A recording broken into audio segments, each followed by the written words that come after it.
He lied to her about being her fated mate just to steal her power. Unknowing to him, she was the true Alpha Queen. Then this happened.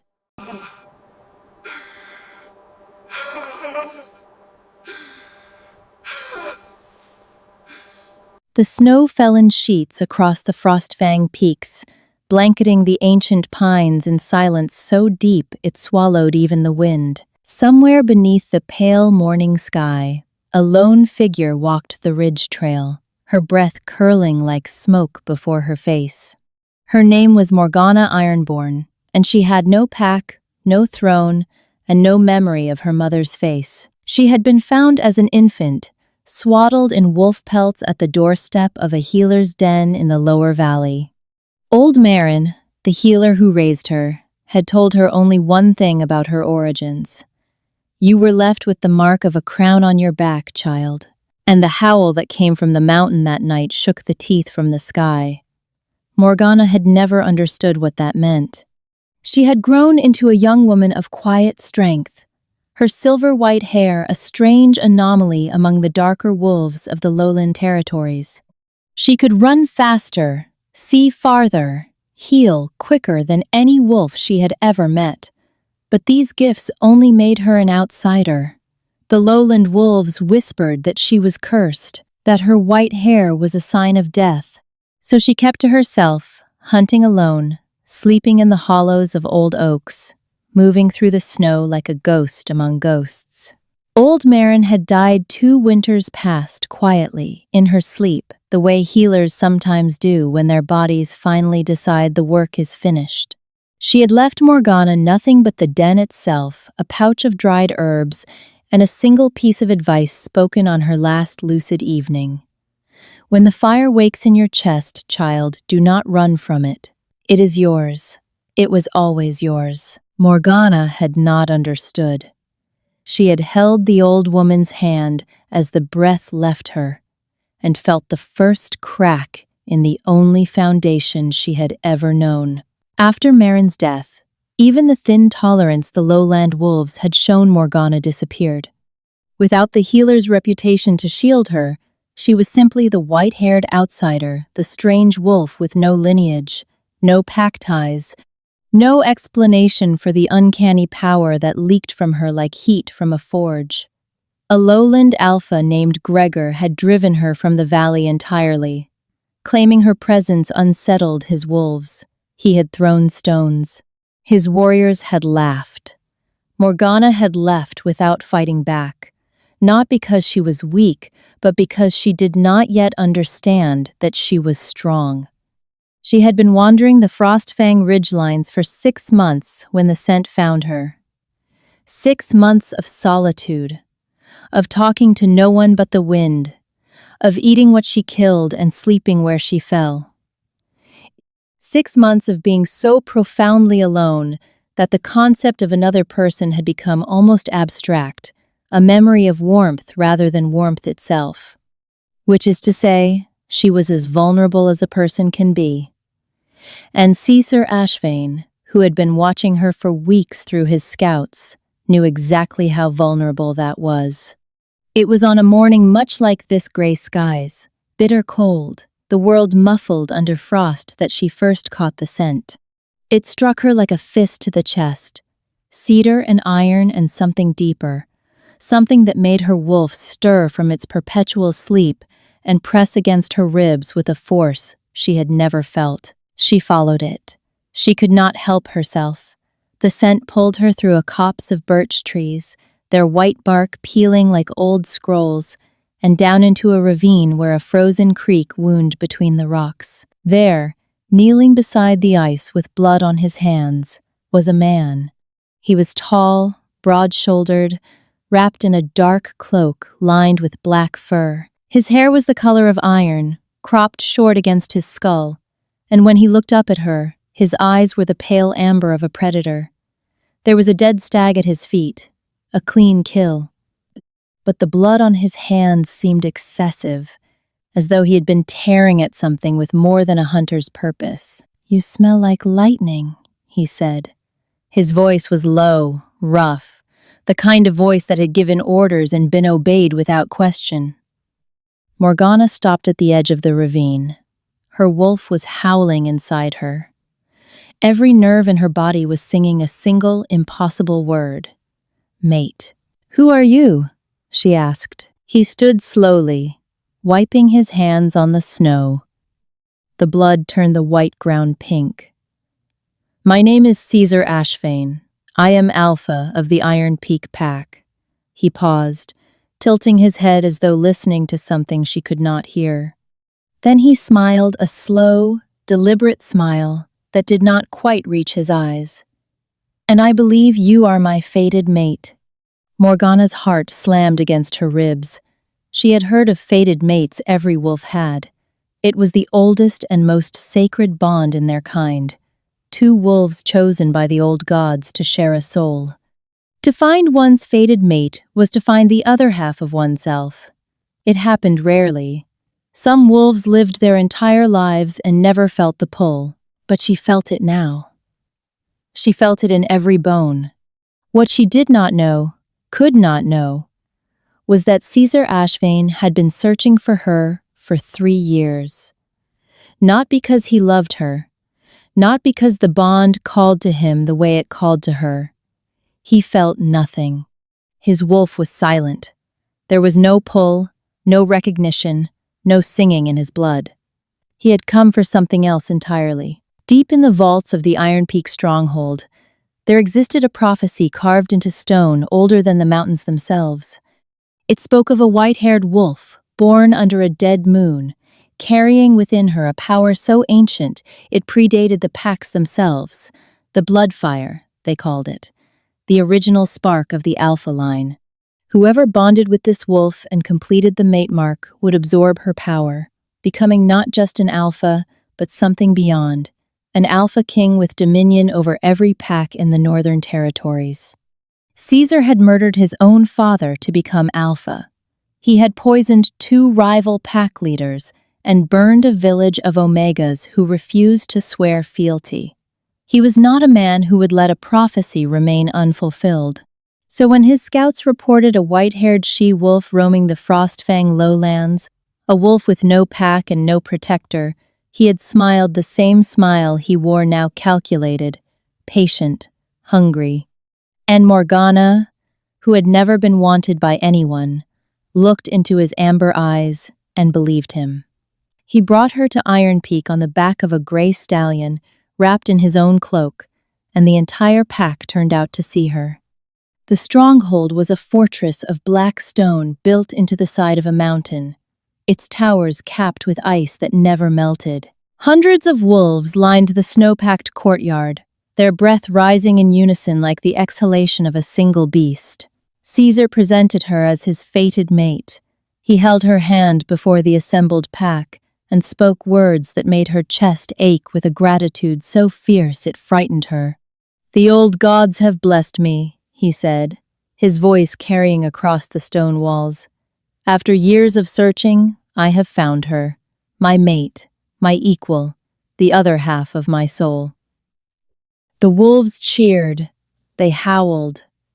The sound bounced off the mountains and returned in waves, as though the land itself were celebrating.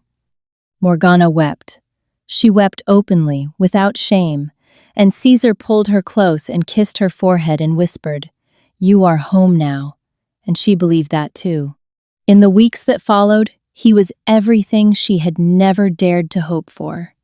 He was attentive, gentle, in a way that seemed almost practiced because it was. He brought her furs and jewels.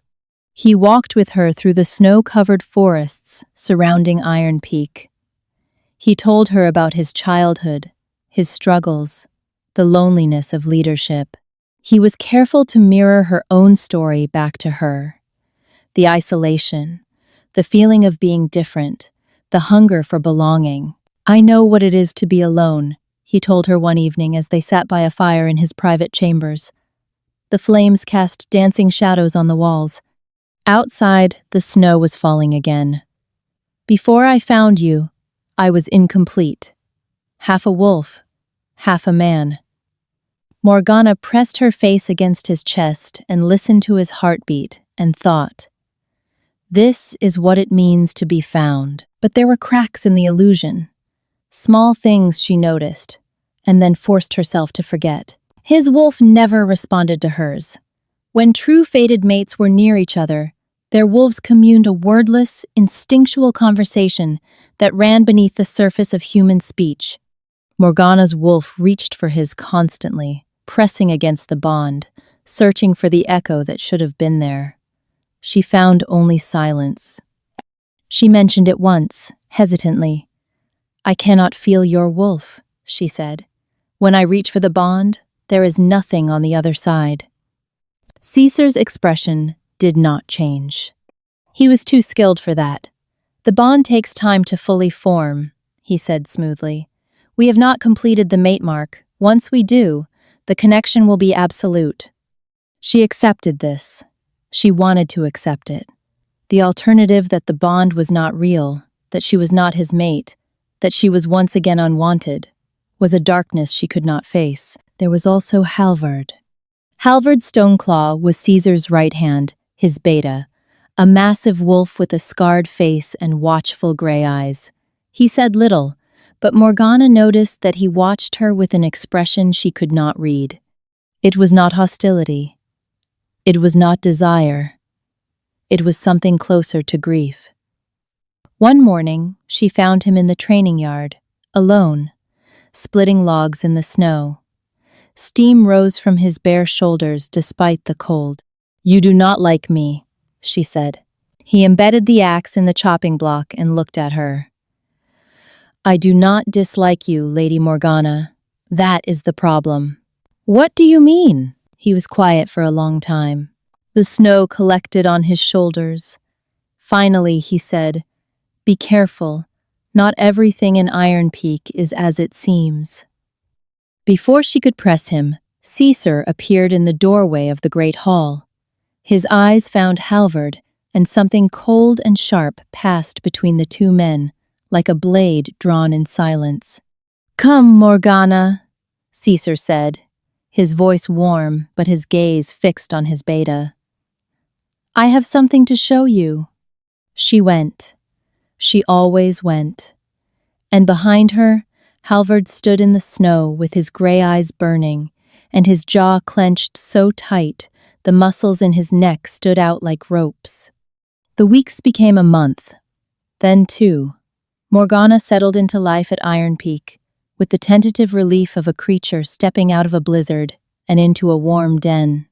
She learned the names of the wolves, Biara, the gruff captain who trained the young warriors in the training yard each dawn. Siv, the quiet kitchen mistress who left honey cakes outside Morgana's door because she had overheard her say she liked them. Thrain, the old storyteller who sat by the great hall fire each evening and spun tales of the old packs until the children fell asleep against his knees. She tried to love this place. She tried to feel as though she belonged. And in many moments, she did, standing at the ramparts, watching the sun set over the snowy valleys, or running with the patrol wolves through the frosted pines, her white fur blinding against the snow while the gray and brown wolves flanked her like shadows. In those moments, the loneliness retreated, and something warm and fragile took its place. But at night, alone in the chambers Caesar had given her, doubt crept in like cold air through a cracked wall. She would reach for the bond, that invisible thread that should have hummed between fated mates like a plucked bowstring, and find only emptiness, a void where his wolf should have been. She would press her hand to her chest and listen, and hear only her own heartbeat, singular and unaccompanied. She told herself it was patience. She told herself that love, even fated love, was something that grew. She told herself all the lies that lonely people tell themselves when the alternative is too painful to consider. And Caesar, who had mapped her insecurities the way a general maps terrain before battle, fed those lies with practiced precision. He sensed when her doubt was strongest and appeared with exactly the right gesture, a wildflower pressed between the pages of a book, a walk through the snow where he held her hand and said nothing, letting the silence do the work of intimacy. He was, in his way, a kind of genius, not of love, but of its imitation. He knew every note of the song without ever feeling the music. Only Halvard saw through the performance. And Halvard said nothing, because Halvard understood something that Morgana did not yet know, that the truth, when it came, would need to come from the right direction, at the right moment, or it would destroy her rather than save her. So he waited. He watched. And he sharpened his blade each night in the eastern tower, not knowing what he was preparing for, only knowing that preparation was necessary. The marking ceremony was set for the solstice, the longest day, when the sun barely dipped below the horizon and the snowfields turned gold under perpetual light. It was, Caesar explained, the most auspicious time for a mating bond. What he did not explain was why. The solstice was the one day when the blood fire, the ancient power sleeping inside Morgana's veins, rose closest to the surface. It was the day when the transfer would be most complete. His scholars had confirmed it. His witches had prepared the ritual. Everything was in place. In the days before the ceremony, Morgana began to feel strange. A heat was building in her chest, not painful but immense, as though a second heart were growing inside her. Her eyes, normally a pale gray, began to flash gold at unexpected moments. Her wolf, always strong, became almost uncontrollable, not with rage, but with power. Raw, undirected, ancient power. She shattered a stone basin by touching it. She healed a deep cut on her arm in seconds. She looked at a wild deer in the forest and it knelt before her, pressing its antlered head to the snow. "What is happening to me?" she asked Caesar, fear threading through her voice. He held her hands and looked into her eyes and lied with the ease of a man who had been lying his entire life. "It is the bond strengthening. As the ceremony approaches, your wolf is preparing for the union. This is natural. This is beautiful." But it was not the bond. It was the blood fire awakening. And it was awakening because the true alpha bloodline, dormant for 5 generations, was finally reasserting itself in the body of the last surviving heir. Morgana Ironborn was not a packless orphan. She was the daughter of Fenris and Astrid Ironborn, the last alpha king and queen of the unified Northern Territories. They had been betrayed and murdered 22 years ago by a coalition of rival alphas, a coalition led by Caesar's father. The infant princess had been smuggled out by a loyal guard and left with old Marin, who had sworn a blood oath to keep the child hidden until the time was right. Caesar knew all of this. He had found the records in his father's private archives after he killed him. He knew exactly who Morgana was and exactly what lived inside her, and he wanted it for himself. 2 nights before the ceremony, Morgana could not sleep. The heat in her chest was a constant hum now, and when she closed her eyes, she saw visions. A woman with silver hair holding a crown. A man with her same gray eyes standing before a great fire. A nursery painted blue. A lullaby she somehow knew the words to. She rose from her bed and walked the corridors of Iron Peak. The fortress was quiet, the stones cold beneath her bare feet. She passed Caesar's study and saw the door ajar, lamplight spilling across the floor. She heard voices, Caesar's, and another his chief scholar, a thin, hunched wolf named Corwin. "The transfer must begin within moments of the mark," Corwin was saying. "If she resists." "She will not resist," Caesar said. "She trusts me completely." "And afterward? When the blood fire passes to you, and she is left hollow?" A pause. Then Caesar's voice, stripped of all its warmth, all its practiced tenderness, cold as the mountain stone. "Then she is of no further use." I will reject the bond publicly and cast her out. A hollow wolf is barely a wolf at all. She will not survive the winter. Morgana pressed her hand against the wall to keep from falling. The world tilted. The corridor swam. And if the blood fire does not transfer cleanly? Corwin pressed. Then we take it by force. The witches have prepared a secondary ritual. It will be less pleasant for her. But the result will be the same. My lord, if I may, this wolf is the last of the Ironborn line, the true alpha bloodline. If the Pax were to learn, the Pax will learn nothing. The Ironborns are dead. They have been dead for 20 years. She is a nameless orphan I plucked from the snow, and when I am finished with her, she will return to it. Morgana's wolf erupted inside her, not with grief, not with fear.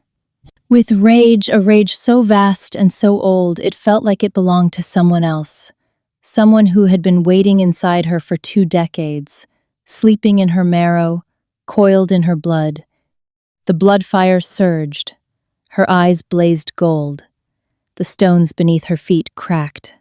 She did not scream. She did not weep. She turned from the door and walked back to her chambers with a stillness that was more terrifying than any storm. By morning, Morgana Ironborn was no longer the woman Caesar Ashvane thought she was. She lay in her bed until the first gray light crept through the narrow window, and she did not weep. She stared at the stone ceiling and catalogued every moment since Caesar had found her in the ravine.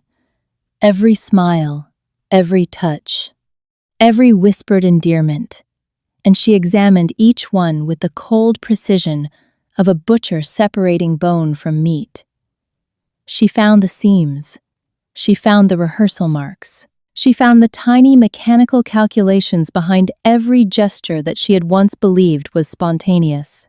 The cedar and iron scent that had drawn her to him, she understood now that it was not a true mate bond calling. It was her own blood fire, responding to the proximity of a wolf whose bloodline was entangled with hers through violence. The old power recognized the descendants of its destroyers. It was not love that had pulled her to Caesar Ashvane. It was the unfinished business of history.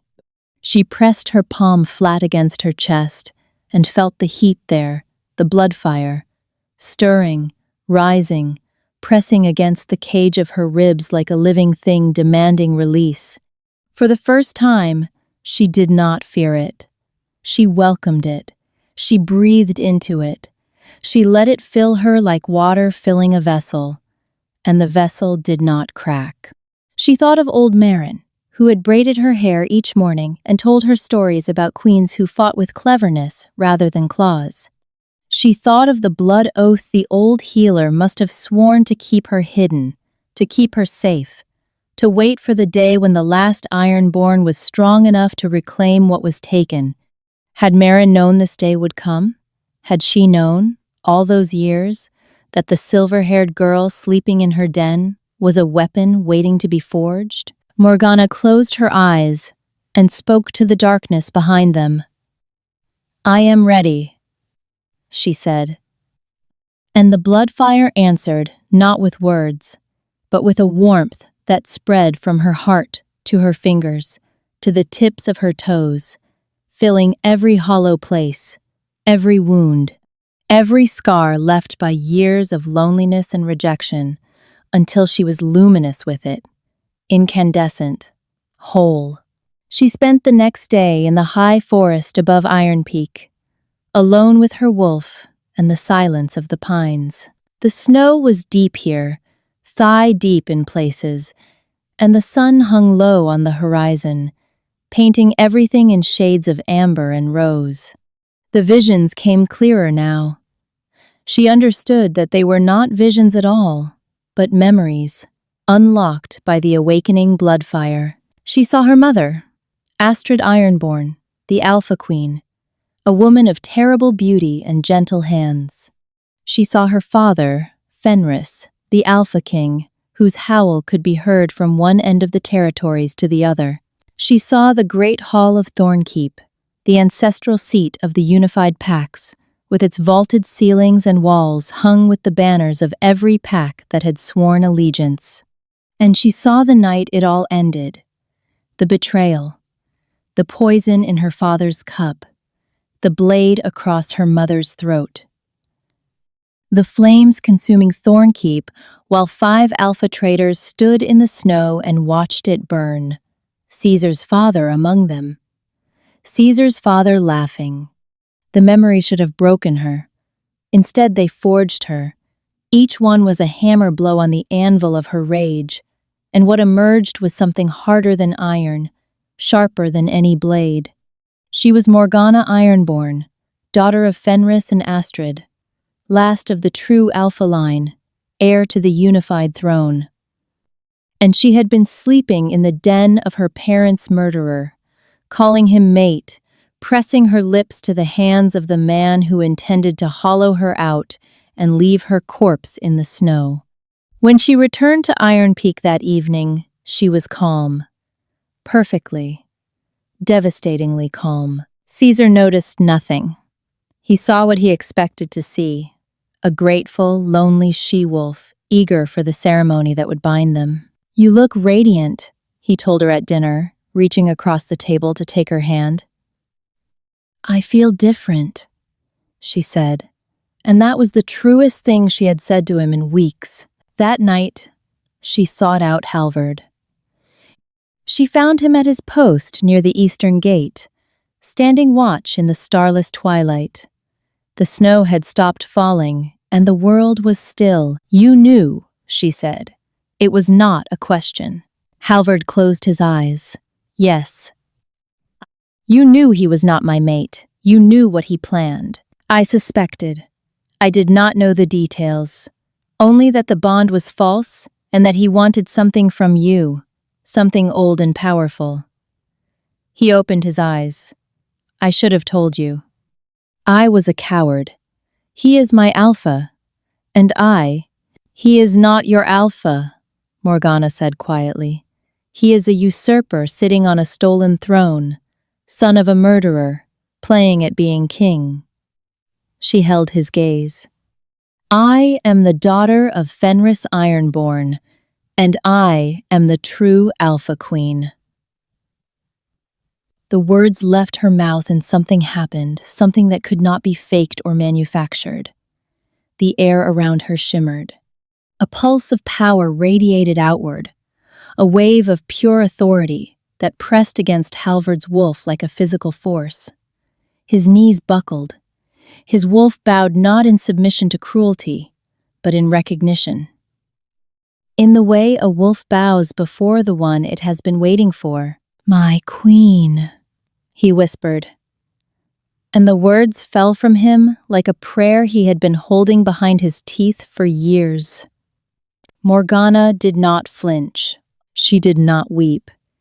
She looked down at the kneeling Beta and said, "Rise. I do not need you on your knees. I need you on your feet. We have work to do." Over the next hours, in the shadows of the eastern watchtower, Morgana and Halvard planned. Not an escape, not a retreat. A reckoning. Halvard told her what he knew the layout of the archives beneath the fortress, where Caesar kept the records of his father's conspiracies. He told her about the 30 wolves in the guard who had grown uneasy under Caesar's rule, who whispered among themselves about the Omegas he had burned and the rivals he had poisoned. Loyal wolves, good wolves, wolves who served Iron Peak, not the man who sat atop it. "They will not turn on their Alpha without proof," Halvard warned. "Words are wind. They need to see the evidence with their own eyes." "Then we give them evidence," Morgana said. "And we give them something more. We give them a choice they can believe in." They moved through the sleeping fortress like smoke. Halvard led her to the archives, a locked chamber 3 levels below the Great Hall, accessible only by a single stone staircase, guarded by two wolves who, as it happened, were among Halvard's most trusted. The guards stepped aside without a word. One of them, a young she-wolf with a scar across her jaw, looked at Morgana and whispered, "Is it true? Are you really a Ironborn?" Morgana met her eyes. "I am." The she-wolf's hand went to the hilt of her sword. For a moment, Morgana thought she might draw it. Instead, the guard pressed her fist to her chest, the old salute. The one from before the pack splintered and bowed her head. Inside the archives, they found everything. Caesar's father had been meticulous in his cruelty. He had kept records of the conspiracy, the names of the 5 alpha houses that had participated, the poisons purchased, the bribes paid, the timeline of the assault on Thornkeep. He had even kept a lock of Astrid Ironborn's silver hair, pressed between the pages of his journal like a trophy. Morgana held the lock of hair in her palm and felt the bloodfire flare so hot that Halvard stepped back. The hair was the same color as her own, the same impossible silver white. "My mother," she said, just the 2 words, nothing more.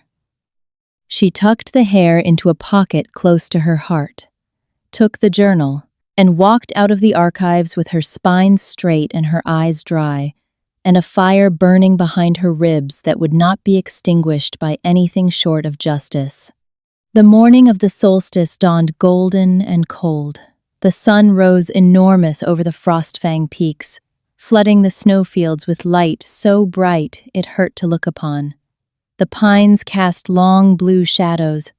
The frozen creek glittered like a vein of diamonds.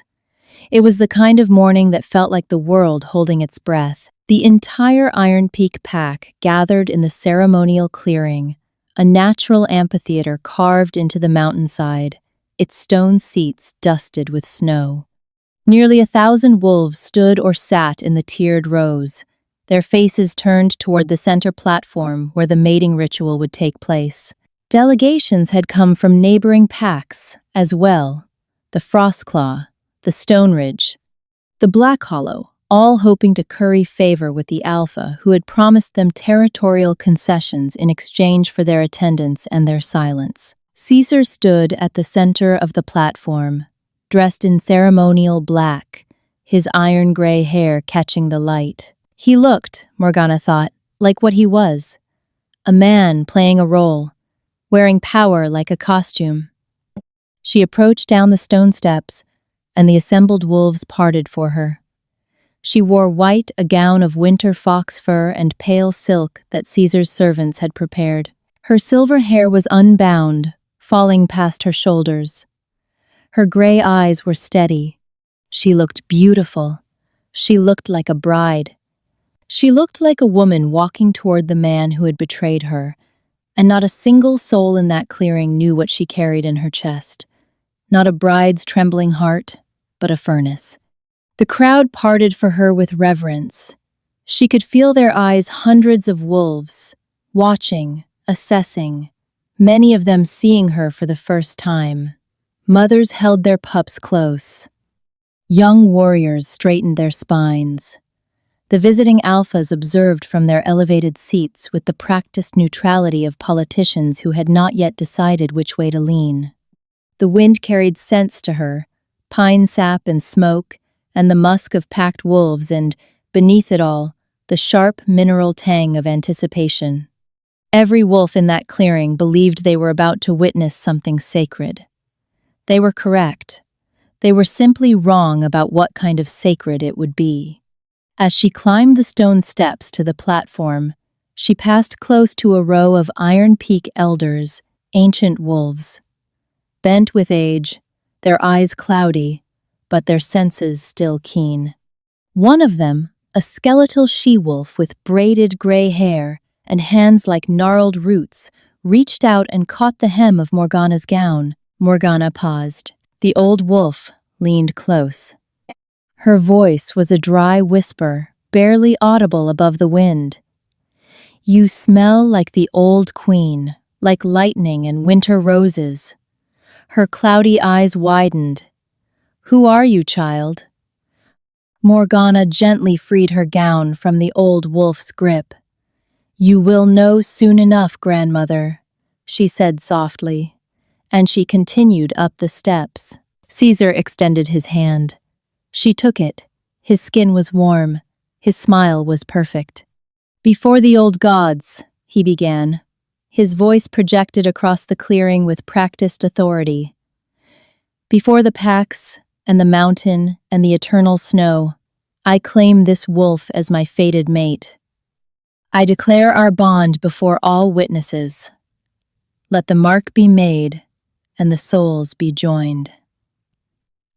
He raised her wrist to his mouth. His fangs descended. This was the moment, the marking, the bite that would seal the bond and, unknown to all but a few, begin the transfer of the blood fire. Morgana let him bring her wrist to his lips. She felt his breath on her skin. She felt the tips of his fangs graze her pulse. And then she spoke. "I refuse." The word rang across the clearing like a struck bell. 1,000 wolves went still. Caesar's eyes snapped to hers. "What did you say?" "I said I refuse the mark." She pulled her wrist from his grip. Her voice was calm, clear, and utterly without fear. "I refuse the bond. I refuse you." The words hit the assembled wolves like a physical blow, a collective intake of breath, sharp and sudden, as though 1,000 lungs had contracted at once. In the tiered seats, wolves turned to one another with wide eyes. A mating refusal at the moment of marking it was almost unheard of. It was a violation of every ceremonial protocol, every social expectation, every carefully constructed narrative that Caesar had built over the preceding months. And it was magnificent. Murmurs rippled through the crowd. Caesar's perfect mask flickered just for a heartbeat, but she saw it. The rage beneath, the calculation, the scramble of a predator whose prey had moved in an unexpected direction. "Morgana," he said softly, reaching for her again. "My love, you are nervous. This is natural." "Do not touch me." The words came with a pulse of power that made his hand jerk back as though burned. The assembled wolves felt it too, a pressure in the air, a vibration in the ground beneath their feet. Caesar's eyes narrowed. "What are you doing?" Morgana turned from him. She faced the assembled wolves, Iron Peak and visitor alike, and raised her voice so it carried to every tier of the amphitheater. "Wolves of the Northern Territories, you have been called here to witness a mating ceremony. Instead, you will witness a trial." She paused. Let the silence build. Let 1,000 pairs of eyes fix upon her.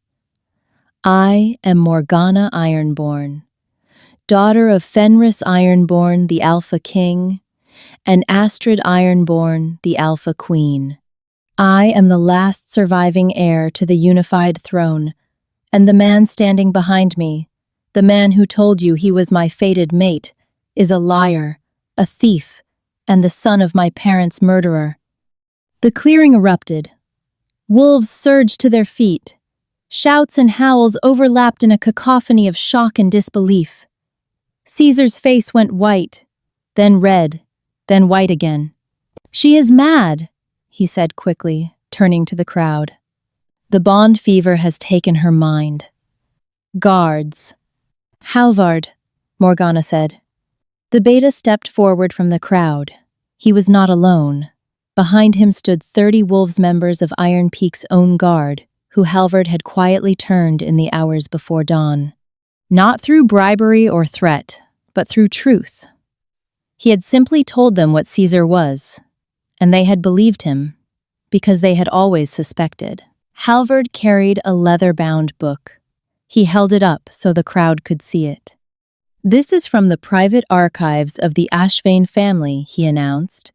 It contains a full account of the conspiracy that destroyed the Ironborn dynasty 22 years ago. The 5 alpha houses that participated, the poison used, the orders given. Every detail in the handwriting of the late Alpha Ashvane. He opened it and read, "The Ironborn bitch suspected nothing. We gave the king honeyed wine laced with wolfsbane at the feast. When he fell, we took the queen in the nursery. The child was not found. We assumed it dead." Silence. Absolute, ringing silence. "The child was not dead," Morgana said. "The child was me, and the man who brought me here did not do so out of love. He did it because there is a prophecy carved into stone beneath this very fortress that says, whoever bonds with the last Ironborn heir will absorb the blood fire, the ancient power of the true Alpha line, and become Alpha, King." She turned back to Caesar. He was breathing hard. His amber eyes were wild. The mask was gone entirely now, and what was beneath it was small and desperate and ugly. "Tell them," she said softly. "Tell them I am lying. Tell them the bond is real. Tell them your wolf sings for mine." He could not. Because in that moment, with 1,000 wolves watching, Morgana released the blood fire. It began as light, a golden glow that rose from her skin like heat from sun-warmed stone. Then it deepened, intensified, became something visible and vast. Her eyes blazed full gold, not the pale amber of an ordinary alpha, but the deep, burning gold of a sovereign fire. The mark on her back, the crown that old Marin had seen on the night she was found ignited, visible even through her gown, a blazing sigil of the Ironborn house. The power radiated outward in waves. It pressed against every wolf in the clearing, and one by one, their wolves responded, not with fear, with recognition. With the bone-deep, blood-ancient knowledge of what an alpha truly was, not the strongest, not the cruelest, not the most cunning, but the one chosen by the bloodline itself, the one in whom the original fire still burned. Wolves began to kneel. Not halberds turned guards. Everyone. The Iron Peak wolves, the Frostclaw delegates, the Stoneridge envoys, row by row, tier by tier, they sank to their knees in the snow. Some wept. Some shifted involuntarily, their wolves surging forward in joyful submission. An old Black Hollow elder, a she-wolf with white in her muzzle and decades in her eyes, pressed her forehead to the frozen ground and whispered, "The queen returns." The sound of 1,000 wolves kneeling was unlike any other sound in the world. It was not the crash of battle or the howl of the hunt. It was the soft, collective exhale of surrender, not the surrender of defeat, but the surrender of relief. The relief of wolves who had been waiting, without knowing they were waiting, for the one whose authority did not need to be enforced because it was felt, in the bones, in the blood. In the ancient pre-verbal part of the wolf that remembered what a true alpha was supposed to feel like. The blood fire had spoken, and there was no argument against it. Not rhetoric, not politics, not force. The fire simply was, and every wolf in its radius knew it the way they knew their own heartbeat automatically, irrefutably, without the possibility of doubt. Caesar stood alone on the platform, the only wolf still standing, and the isolation of it, the sheer, visible loneliness of being the only creature in 1,000 who would not bow, was its own verdict. "This is a trick," he snarled, but his voice cracked on the last word. "She is a witch, a fraud. I am the Alpha of Iron Peak. You kneel for me." No one moved. No one even looked at him. Morgana stepped toward him. The blood fire moved with her, crackling softly like embers in a hearth. Up close, she could see him clearly see the sweat on his brow, the tremor in his hands, the way his wolf was cowering inside him, pressing itself flat against his ribs, whimpering. "Your wolf knows," she said. "Even if you do not, your wolf knows what I am." "You are nothing," he spat. "A packless runt I pulled from the gutter. I am the wolf you tried to break, the woman you tried to hollow, the air you tried to swallow." She was close enough to touch him now. She did not touch him. She let the space between them speak. "And I am the last thing you will ever see as Alpha." She turned from him again, a deliberate choice, showing him her back, the most profound insult one Alpha could offer another. It said, "You are not a threat. You are not even worth watching." The visiting Alphas exchanged glances. Dagny of the Frostclaw leaned forward in her seat, her ice-blue eyes fixed on the golden glow emanating from Morgana's skin. She had heard the stories every wolf had about the Bloodfire and the Ironborn line. She had dismissed them as legend. She was not dismissing them now. In the lower tiers, the common wolves of Iron Peak watched with expressions that shifted from shock to awe to something deeper and more dangerous: hope. For years, they had served Caesar out of fear and obligation, following an Alpha whose strength was real, but whose legitimacy had always carried a faint, unspoken question mark. Now that question had been answered, and the answer was standing before them, wrapped in golden light, and speaking with a voice that their wolves could not disobey. Children pressed against their parents.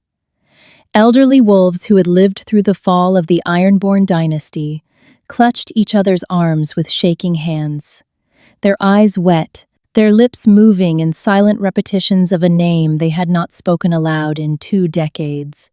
"Wolves of the Northern Territories," she said. "I call for judgment, not my judgment alone, yours. You have heard the evidence. You have seen the truth written in the blood of my family. You know what this man has done, and what he intended to do." She paused. "What say you?" The response was not a word. It was a howl, a single, unified howl that rose from 1,000 throats and shook the snow from the trees and echoed off the mountains and carried across the frozen valleys like thunder.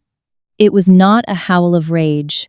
It was a howl of verdict. Guilty. Caesar broke. He shifted or tried to. His wolf was massive, black-furred, powerful, but the transformation was ragged, desperate, the shift of a cornered animal rather than a sovereign predator. He lunged at Morgana, jaws open, claws extended, aiming for her throat. She caught him, not with her hands, with the Bloodfire.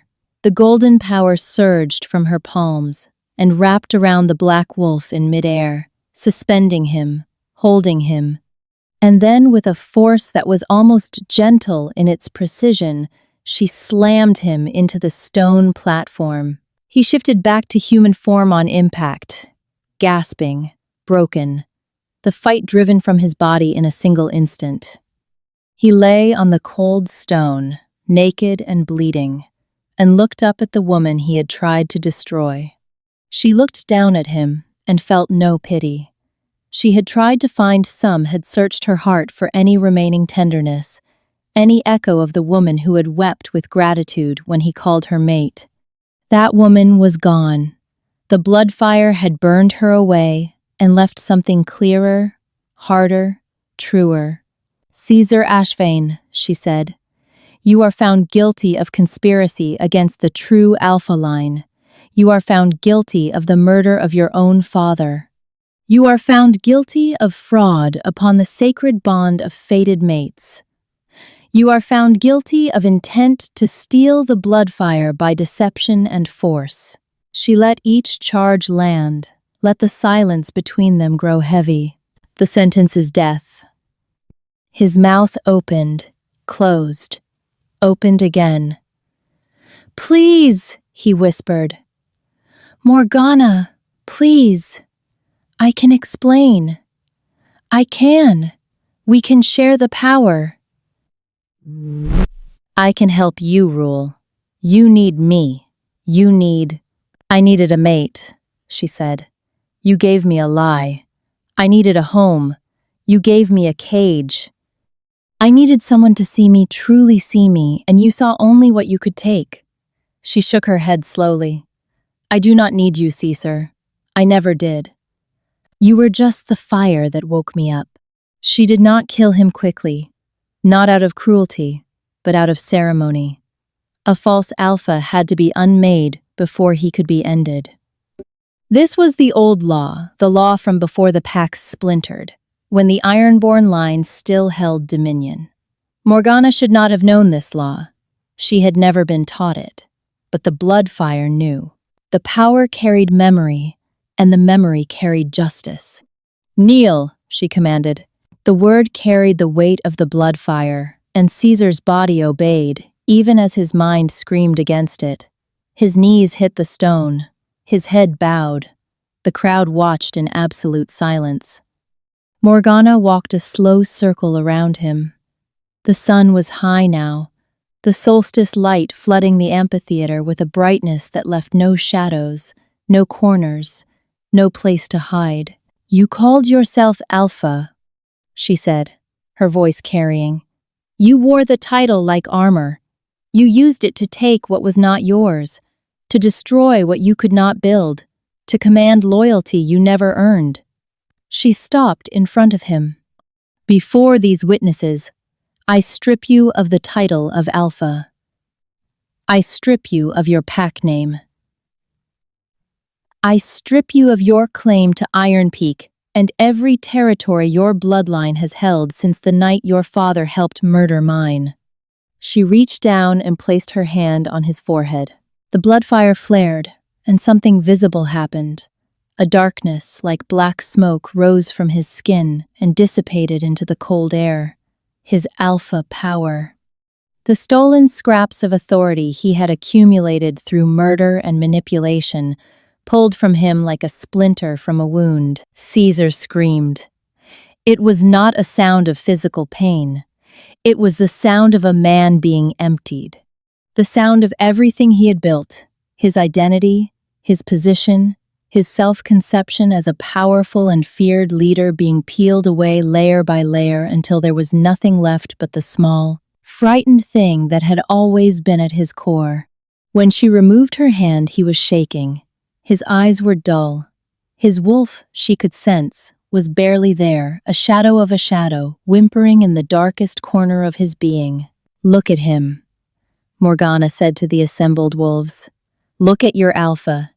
Look at the man who demanded your obedience, who punished your disobedience, who told you he was strong enough to lead you.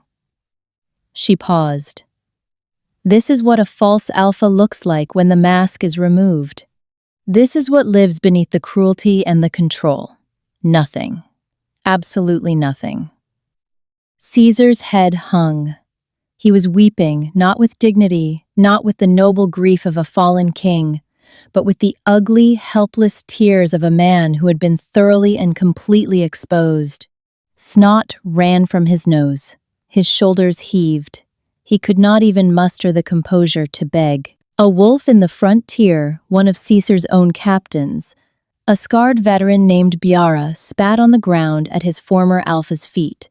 The gesture said everything. Others followed, not spitting, that was Biara's way, blunt and visceral, but turning. One by one, the wolves of Iron Peak who had served Caesar, who had feared him, who had carried out his orders and swallowed their doubts, turned their backs on him. It was the deepest repudiation a pack could offer, the collective withdrawal of recognition, not hatred.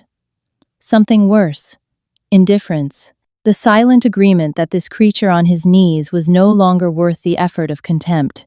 Caesar saw them turning. He saw the backs of wolves he had commanded, wolves he had believed were his bought and paid for with fear and favor. And in their turning, he understood something that the truly powerful never need to learn. That authority built on deception lasts only as long as the deception holds. The moment the lie is exposed, The throne beneath it vanishes, and the king falls not from a great height, but from no height at all, because he was never truly elevated, only propped up by the ignorance of those around him. Morgana drew no weapon. She did not need one. "By the old law of the Ironborn line," she said, "a false alpha who has committed treason against the true bloodline forfeits his life to the fire that he sought to steal." She placed both hands on his chest. The blood fire gathered, concentrated, became a single point of golden light between her palms. Caesar looked up. His eyes found hers. In them, she saw the final truth of him, not the charming alpha who had whispered love to her by firelight, not the calculating predator who had hunted her for 3 years, but a boy who had never been enough and had tried to fill the void by consuming others. A boy who had killed his own father because he could not earn his respect. A boy who had reached for a crown because he could not grow tall enough to deserve one. For one breath, one single fragile breath, something that might have been sorrow moved through her chest. Then she remembered her mother's throat, her father's poisoned cup, the nursery painted blue, the 22 years of loneliness, of sleeping in hollowed oaks, of being called cursed by wolves who should have been her subjects. The sorrow burned away. "Die as you lived," she said. "In the light, with nowhere to hide." The blood fire entered him. It was not an explosion. It was not violent in the way a blade or a claw is violent. It was absolute. The golden light filled him from the inside, and for a moment he was luminous, beautiful, almost a vessel of pure fire. Then, the fire consumed what it found, and what it found was hollow, and the hollow burned like paper. Caesar Ashvane did not scream. The fire took his voice first. He simply blazed, bright as a second sun, and then he was ash-gray and fine, lifted by the mountain wind and scattered across the snow like a final, silent confession. Where the Alpha of Iron Peak had knelt, there was nothing. A scorch mark on the stone, a smear of ash already being erased by the breeze. Nothing else. No body, no monument, no legacy. He had wanted to be Alpha King. He had wanted dominion over every pack in the north. He had wanted to be remembered as the most powerful wolf who ever lived. Instead, he was dust on the wind, and the wind did not care. The silence that followed was the deepest Morgana had ever known. 1,000 wolves, still kneeling, stared at the scorch mark where their former alpha had been. The sun hung at its highest point, pouring light over the amphitheater like a benediction. Then Halvard rose. He stood, straightened his shoulders, and crossed the platform to where Morgana stood. He drew his blade, a short, broad sword of northern steel, and drove it point first into the stone at her feet. "I, Halvard Stoneclaw, swear my blade, my wolf, and my life to Morgana Ironborn, Alpha Queen of the Unified Territories, from this day until my last." The oath broke the dam. Wolves rose one by one, then in waves. Blades were drawn and planted in snow and stone. Voices rose not in howls now, but in words, the old words, the oath of fealty that had not been spoken in 22 years. Biara, the scarred captain who had spat at Caesar's feet, knelt before her and pressed his forehead to the back of her hand. "My father served your father," he said, his voice thick. "I thought that loyalty died with him. I was wrong. Forgive me for serving the wrong alpha." "There is nothing to forgive," Morgana said. "You serve the alpha you were given. Now you serve the one you choose." Biara bowed his scarred head and rose with the careful dignity of a man rebuilding his pride one brick at a time.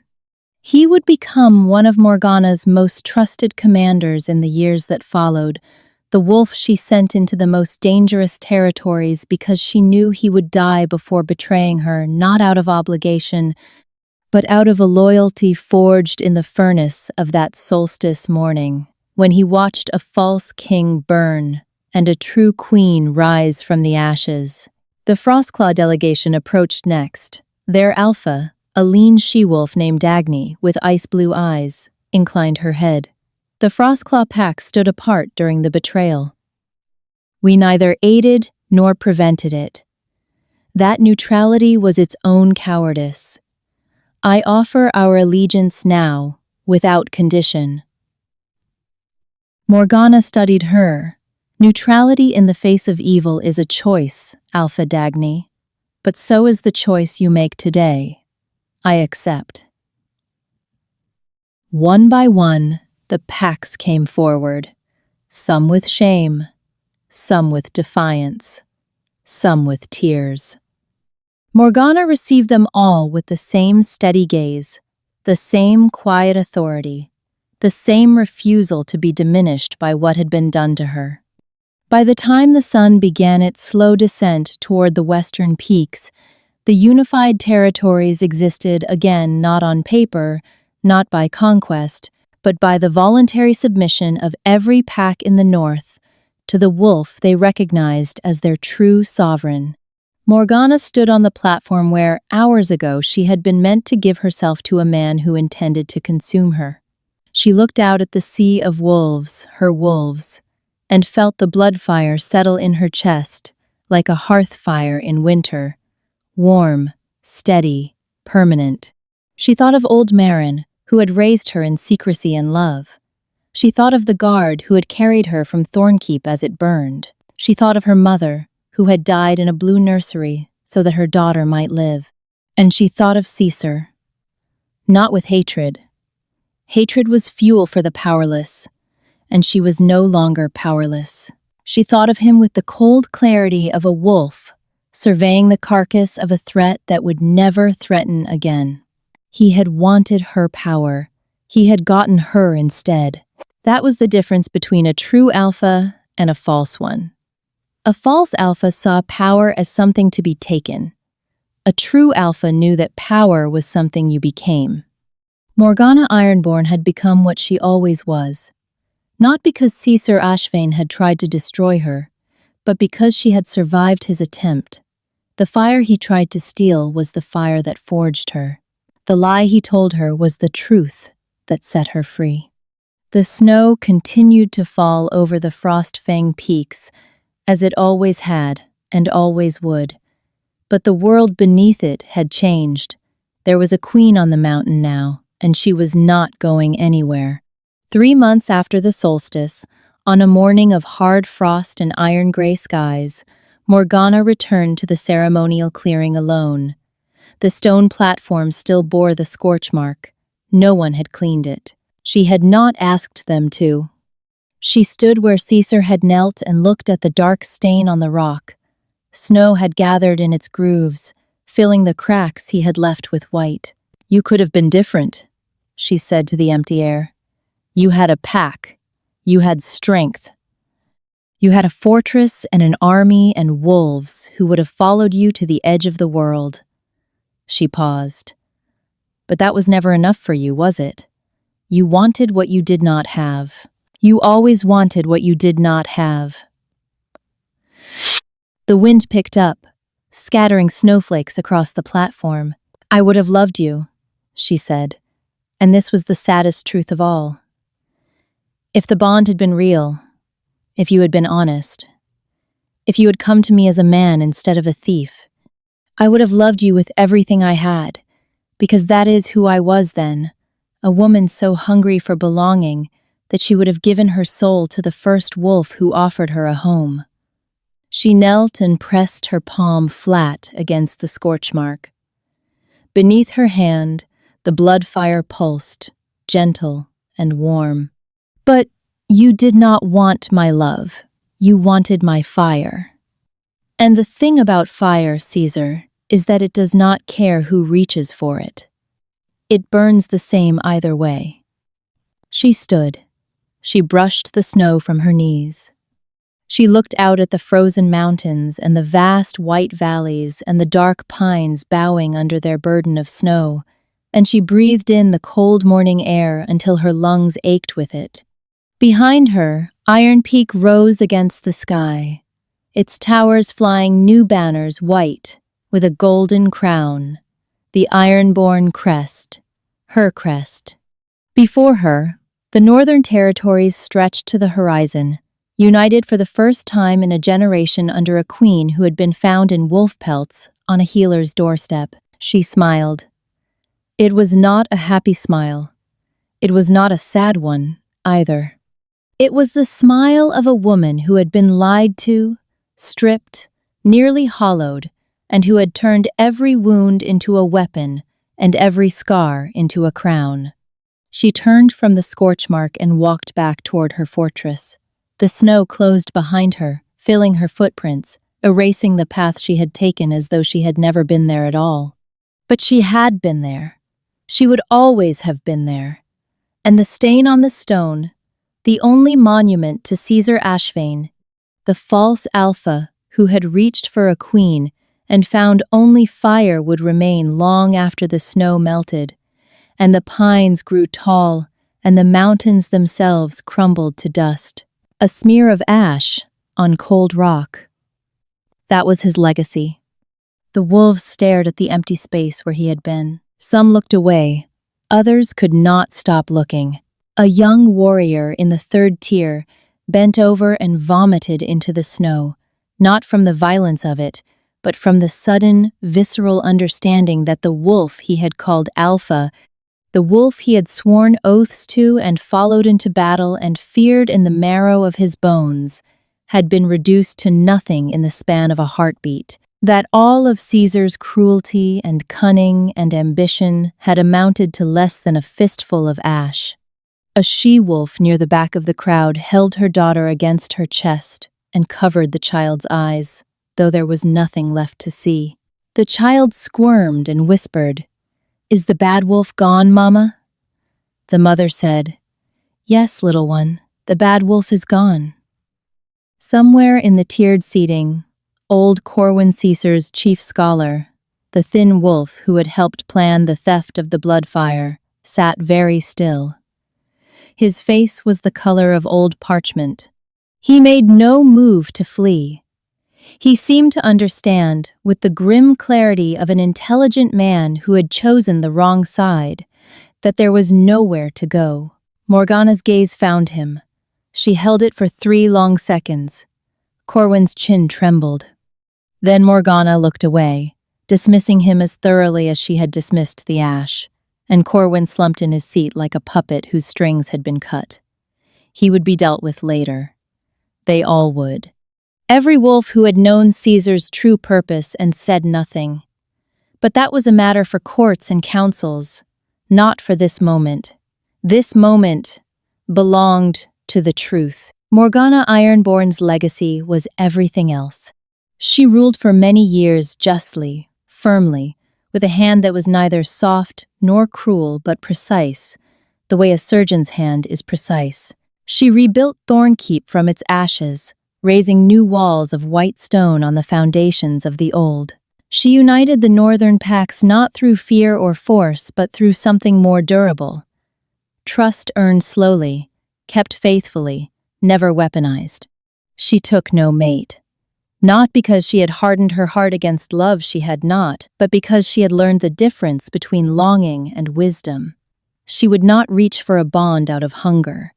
If love came, it would come as an equal meeting, an equal, not as a drowning woman clinging to the nearest shore. And if it did not come, she would be whole regardless. She had the blood fire. She had her people. She had the mountains and the snow and the memory of her parents, no longer a wound but a foundation. Halvard remained at her side as her beta loyal, steady, the quiet stone against which she sharpened her decisions.